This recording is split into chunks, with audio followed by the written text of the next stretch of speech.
All India Radio presents Morning News.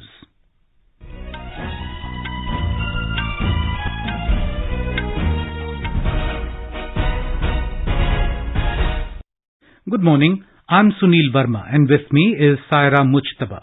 The headlines.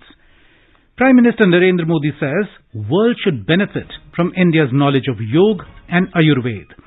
Government launches Yoga Break mobile application to de-stress and refresh individuals at workplace. India's COVID vaccination coverage crosses 66 crore mark. Health Minister Mansukh Mandaviya says sufficient stocks of all essential medicines are available for treatment of COVID-19 in the country. Enrollment under Atal Pension Yojana crosses 3.3 crore mark. Patna New Delhi Rajdhani Express gets new Tejas type sleeper coaches for enhanced passenger safety and comfort. Heavy rain lashes national capital for the third consecutive day today. External Affairs Minister S. Jaishankar to embark on a 4-day visit to Slovenia, Croatia and Denmark beginning today. Taliban announces Mullah Hibatullah Akhundzada as their supreme leader to head the Afghan government. India's Suhas El Yatiraj enters second group stage in men's singles badminton event, beating Germany's Jan-Niklas Potts at Tokyo Paralympics.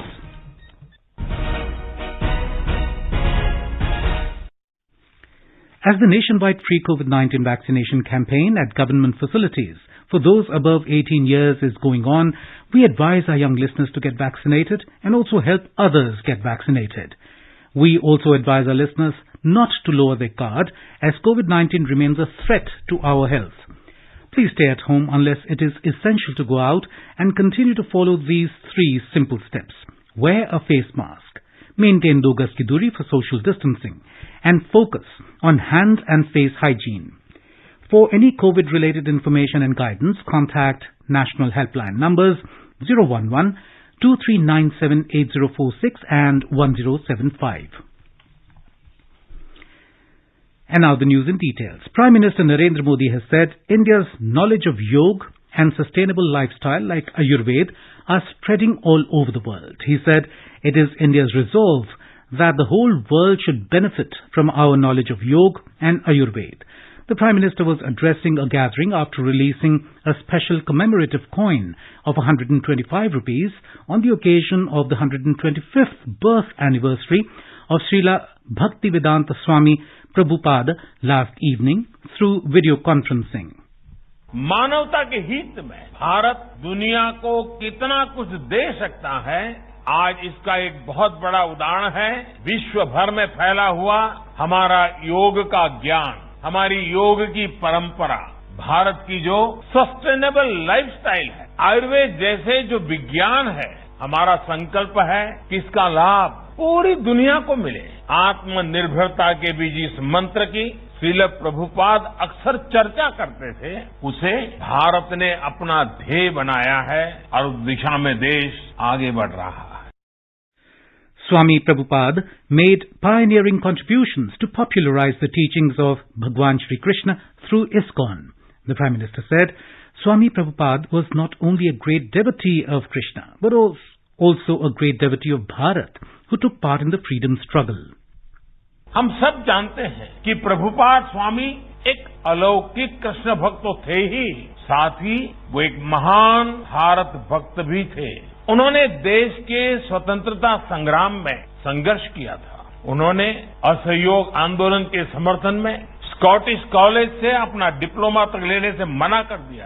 आज ये सुखद संयोग है कि देश ऐसे महान देशभक्त का 125वां जन्मदिन एक ऐसे समय में हो रहा है जब भारत अपनी आजादी के 75 साल का पर्व अमृत महोत्सव मना रहा है. The Prime Minister said, whenever we go to any other country and people meet saying Hare Krishna, we feel so much of belongingness and pride. He said, imagine how we would feel when we get this affinity for making India products. मैं कई बार जब आत्मनिर्भर भारत और make in India के लक्ष्यों की बात करता हूं तो मैं अपने अधिकारियों को, बिजनेसमैन को इस्कॉन के हरे कृष्ण मूवमेंट की सफलता का उदाहरण देता हूं. हम जब भी किसी दूसरे देश में जाते हैं और वहाँ जब लोग हरे कृष्ण बोलकर मिलते हैं तब कितना अपनापन लगता है, कितना गौरव भी होता है। कल्पना करिए, यही अपनापन जब हमें मेक इन इंडिया प्रोडक्ट के लिए मिलेगा तो हमें कैसा लगेगा। इस्कॉन से सीखकर हम इन लक्ष्यों को भी हासिल कर सकते हैं। He said, in the times of slavery, Bhakti kept the spirit of India alive. The Prime Minister also noted that the occasion is taking place amidst the celebration of Azadi Ka Amrit Mahotsav. Culture Minister G. Kishan Reddy said, Srila Prabhupada brought a cultural revolution and his life is a story of dedication, devotion, determination and courage. Head of ISKCON, Gopal Krishna Goswami Maharaj also spoke on the occasion. Srila Bhaktivedanta Swami Prabhupada founded the International Society for Krishna Consciousness, ISKCON, commonly known as the Hare Krishna movement. He also established over 100 temples and wrote several books teaching the path of Bhakti Yoga to the world. As part of Azadi Ka Amrit Mahotsav celebrations to commemorate the 75th year of independence, Ayush Minister Sarbanand Sonowal, along with Union Ministers Kiren Rijiju, Jitendra Singh, Meenakshi Lekhe and Dr. Munjapara Mahendrabhai, launched the Yog Break or Y Break mobile application in New Delhi last evening. The 5-minute Yog Break protocol consists of very useful yoga practices devised to de-stress, refresh and refocus on work to increase productivity of individuals at workplace. The concept of Yog Break is relevant to working professionals across the world. It has been carefully developed by eminent experts under a tested protocol. Listing out the benefits of yoga, Ayush Minister Sarbanand Sonowal said that the corporate professionals often experience stress due to their occupation, and of course the other professions are also not exempted from such problems. Keeping in view the working population, this Y Break has been developed which will give the employees solace at the workplace. He said this Y Break, if practiced sincerely, is going to play a major role in maintaining the health of the people. Speaking on the occasion, Minister of State for Ayush, Dr. Munjapara Mahendrabhai said that the launch of the Y Break application will bring awareness about different yoga practices and help the masses to practice yoga anytime with ease. The Ministry of Ayush has been allotted a week, that is from 30th August to 5th of September 2021, for promotion of several activities of Ayush. They include the launch of Y Break, organizing camps for schools for Ayush systems, launch of Ashwagandha as prophylactic medicine, and distribution of medicinal plants for farmers and public. Education Minister Dharmendra Pradhan and Youth Affairs and Sports Minister Anurag Thakur have launched India's biggest quiz event, the Fit India Quiz, at a function in New Delhi. It is the first of its kind nationwide quiz on fitness and sports. The nationwide quiz is aimed at creating awareness about fitness and sports among school-going children while giving them a chance to compete on a national platform and an opportunity to win cash prize for their schools. This Fit India Quiz is part of the central government's Azadi Ka Amrit Mahotsav initiative to celebrate 75 years of India's independence. It is designed to not just bring students from all states on one platform, but also to involve them in a competition of mental skill and physical fitness. Union Minister for Health and Family Welfare, Mansukh Mandaviya, yesterday reviewed the supply and availability of COVID-19 related essential medicines and their buffer stocks in the country. During the review meeting, it was noted that sufficient stocks of all the essential medicines are available. Raw materials for these drugs are also available in enough quantities. The government has created a strategic buffer stock for 8 drugs, and all of these are available in the country. In a significant achievement, India's COVID-19 vaccination coverage has crossed the 66 crore mark. The cumulative figure stands at 66 crore 17 lakh 38,647. Out of the total vaccination, more than 50 crore 87,000 vaccine doses have been given as the first dose, while over 15 crore 29 lakh doses have been administered as the second dose. The Union Health Ministry said that more than 69 lakh vaccine doses were administered yesterday to the beneficiaries. The vaccination exercise, as a tool to protect the most vulnerable population groups in the country from COVID-19, continues to be regularly reviewed and monitored at the highest level. International passengers arriving in Mumbai from a few countries will have to undergo an RT-PCR test at arrival from tomorrow. All passengers arriving from other countries will also have to remain in compulsory home quarantine for at least 14 days after arrival. Brihan-Mumbai Municipal Corporation has issued an order in this regard. A report from our Mumbai correspondent. In view of new variants of coronavirus that have been detected recently, few days ago, the Maharashtra government announced that all the guidelines issued by Ministry of Health and Family Welfare will be applicable for international passengers entering the state. Earlier, fully vaccinated people were not required to submit negative RT-PCR report. Mumbai civic body has also issued similar orders which will be applicable from tomorrow. Accordingly, international passengers arriving from UK, Europe, Middle East, South Africa, Brazil, Bangladesh, Botswana, China, Mauritius, New Zealand and Zimbabwe will have to undergo a self-paid mandatory RT-PCR test at the airport. RT-PCR testing facilities are available at a cost of 600 rupees per person. Jeevan Bhavsar, Air News, Mumbai. The COVID-19 special mop-up drive taken up in Greater Hyderabad Municipal Corporation, GHMC, has picked up momentum with over 3,000 residential colonies receiving 100% vaccinated tag. The 15-day mop-up drive to vaccinate all eligible people in each residential area began on the 23rd of last month. We have more from our Hyderabad correspondent. The drive will continue till the entire eligible population gets COVID vaccine. Special teams have declared as 100% vaccinated so far over 3,300 residential colonies, bastis and areas against a total 4,800 colonies in GHMC area. Special teams of health workers and staff are visiting each house to verify whether all the members in the house are vaccinated and pasting a sticker on each house that the house is fully vaccinated. Lakshmi, AR News, Hyderabad. In the national capital, 36 fresh cases of coronavirus infection were reported yesterday.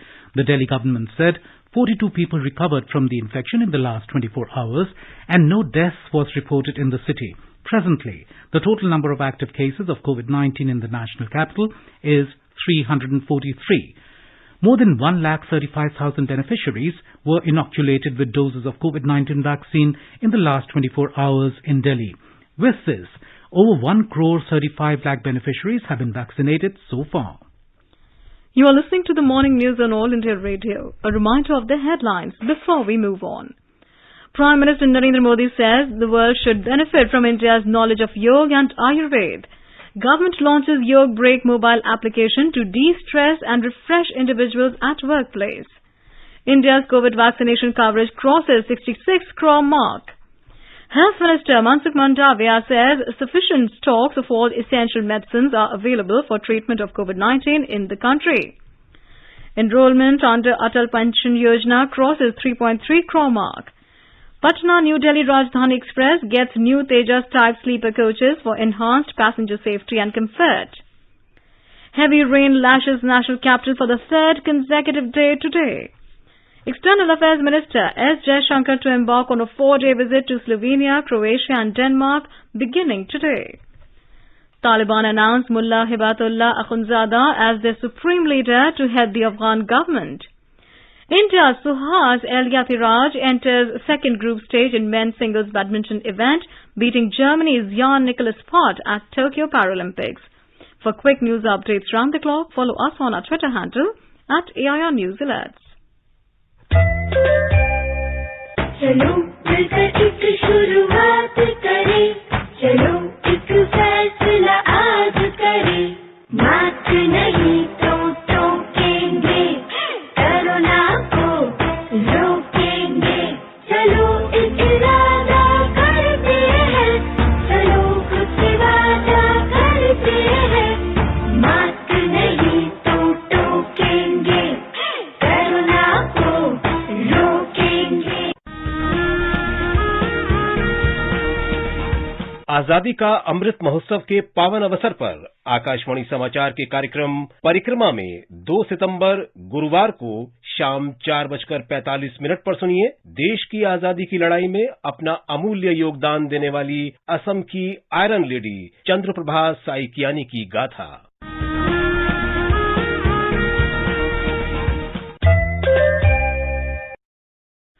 The government has said that the total enrollments under Atal Pension Yojana, APY, has crossed 3.3 crore mark till 25th of August 2021. The Ministry of Finance said that more than 28 lakh subscribers were enrolled in APY in the first 5 months of the current fiscal.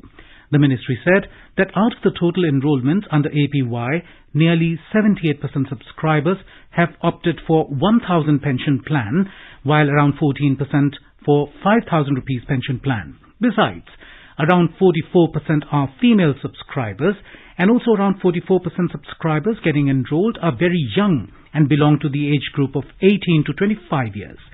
Encouraged by the increasing number of enrollments under the scheme since its inception, Pension Fund Regulatory Development Authority (PRFRDA) will continue its endeavour to popularize the scheme through organization of various APY campaigns at national and state level. Indian Railways is running Rajendranagar Terminal Patna New Delhi Rajdhani Express with new upgraded Tejas rake. The existing rakes of Rajendranagar New Delhi Rajdhani Special Express are being replaced with brand new Tejas type sleeper coaches. The new train will have special smart features for enhanced passenger safety and comfort. The smart coach aims to provide world-class facilities to passengers with the help of intelligent sensor-based systems. It is equipped with passenger information and coach computing unit provided with GSM network connectivity, which reports to the remote sensor. Hardline separatist leader Sayyid Ali Shah Gilani passed away at his residence in Srinagar last night following a prolonged illness. He was 92. Police said restrictions have been imposed, including suspension of internet services in the Kashmir Valley as a precautionary measure. External Affairs Minister Dr. S. Jaishankar will be on a 4-day visit to Slovenia, Croatia and Denmark beginning today. He will hold bilateral meetings with the Foreign Minister of Slovenia, Dr. Ante Logar. Slovenia has invited Dr. Jaishankar to attend an informal meeting of the Ministers of Foreign Affairs of European Union member states. He will also hold discussions with his European Union counterparts on issues of mutual interest. Slovenia currently holds the presidency of the Council of the European Union. During his visit to Croatia tomorrow, he will hold bilateral talks with his Croatian counterpart, Gordon Grilic Radman. Dr. Jaishankar will be in Denmark on 4th and 5th of September, where he will co-chair the 4th round of the Indo-Danish Joint Commission meeting. The meeting will undertake a comprehensive review of the bilateral cooperation under the Green Strategic Partnership, which was established during the virtual summit in September last year. Dr. Jaishankar's visit will provide an opportunity for reviewing the progress in bilateral ties with the 3 Central European countries and for strengthening the multifaceted relationship with the European Union.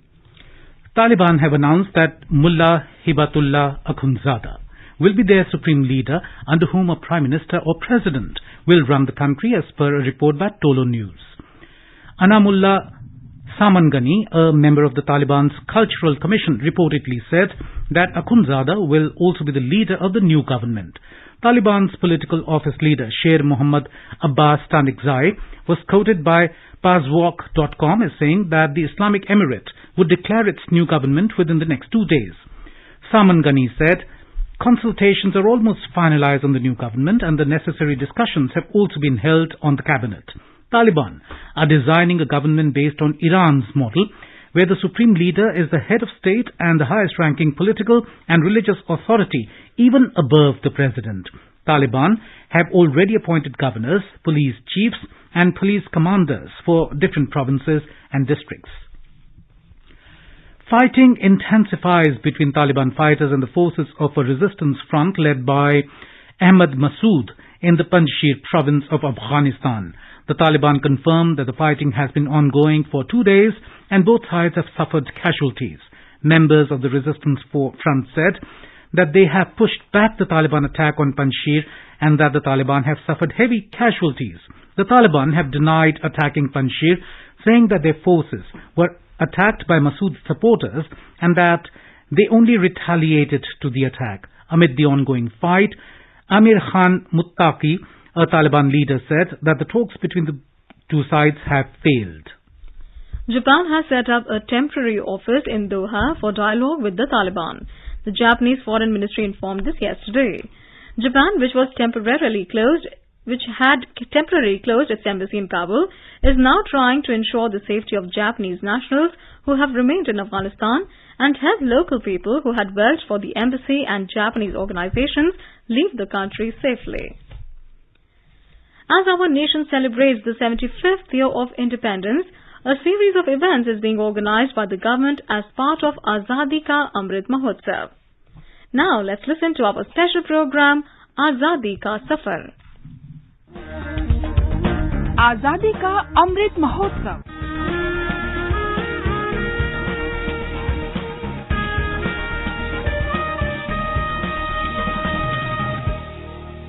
Azadi Ka Safar with AIR News.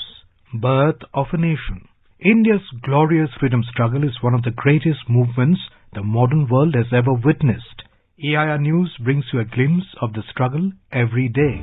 The day of 2nd September holds great significance in Indian freedom struggle, as on this day in 1946, the interim government of India was formed from the newly elected Constituent Assembly of India. It was for the first time since the coming of British that the government of India was in Indian hands, and this government had the task of assisting the transition of British India to independence. Originally, the government was headed by the Viceroy of India, but later it was transformed into a council of ministers with the powers of a Prime Minister bestowed on the Vice President of the Council. This position was held by Jawaharlal Nehru. Vallabhbhai Patel held the portfolios of Home Affairs and Information and Broadcasting. The interim government remained in place until 15th of August 1947, the date of the independence of India. New Delhi. And although the scene looks quiet enough, there was naturally tense excitement when members of India's interim government, under the leadership of Mr. Nehru, went to the Viceroy's house. They were received by Lord Wavell, who was to administer the oaths of allegiance, of office and of secrecy, whereby Indian affairs passed into the care of an all-Indian cabinet. The elections for the Constituent Assembly were not direct elections, as the members were elected from each of the provincial legislative assemblies. Although India remained under the sovereignty of the United Kingdom until August 1947, the interim government proceeded to establish diplomatic relations with other countries, including the United States of America. The Constituent Assembly, from which the interim government was drawn, also began the task of drafting the constitution for independent India. Today we also pay tributes to the transnational Indian revolutionary Virendranath Chattopadhyay, who left us on this day in 1937. He was brother of the famous freedom fighter Sarojini Naidu and renowned Bengali poet and musician Harindranath Chattopadhyay. During the first decades of the 20th century, he carried out anti-imperial and anti-colonial campaign outside India, first in Europe.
With AIR News. See you in next episode tomorrow.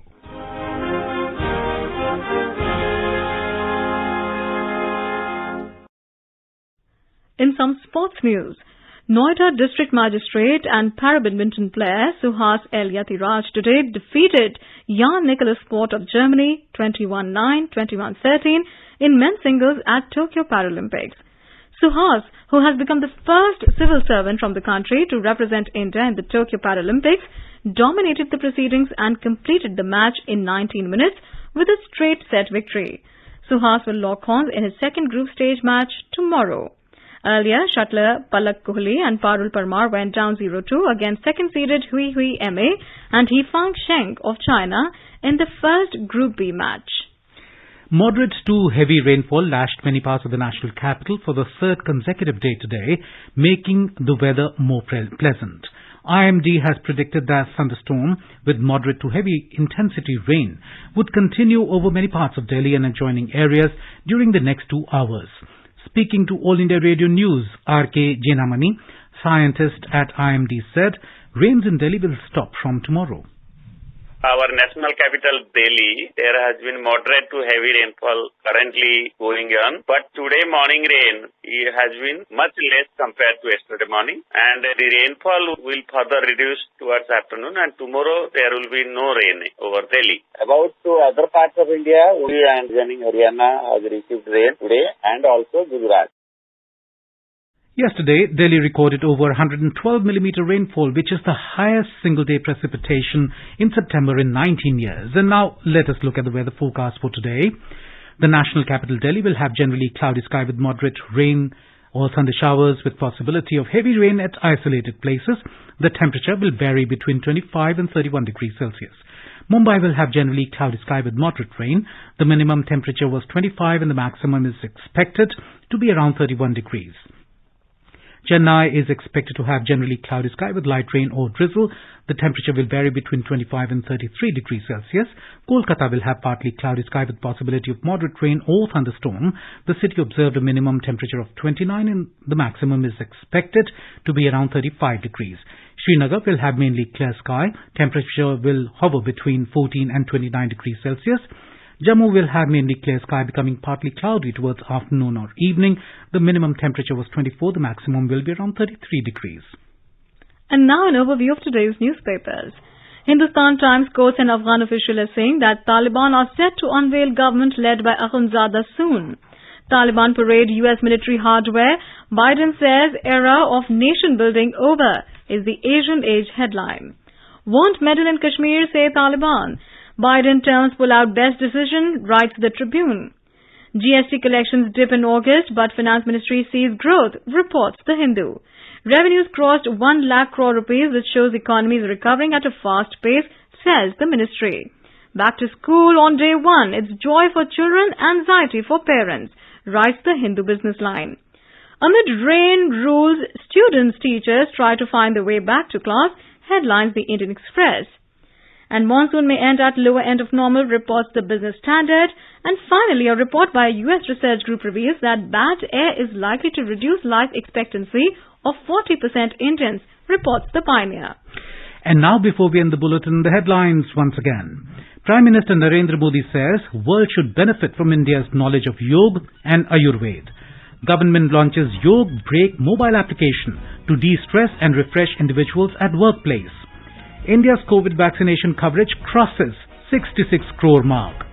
Health Minister Mansukh Mandavia says sufficient stocks of all essential medicines are available for treatment of COVID-19 in the country. Enrollments under Atal Pension Yojana crosses 3.3 crore mark. Patna New Delhi Rajdhani Express gets new Tejas type sleeper coaches for enhanced passenger safety and comfort. Heavy rain lashes national capital for the third consecutive day today. External Affairs Minister S. Jaishankar to embark on a 4-day visit to Slovenia, Croatia and Denmark beginning today. Taliban announced Mullah Hibatullah Akhundzada as their supreme leader to head the Afghan government. India's Suhas El-Yatiraj enters second group stage in men's singles badminton event, beating Germany's Jan Nicholas Port at Tokyo Paralympics. And with that, we end the morning news. Have a nice day.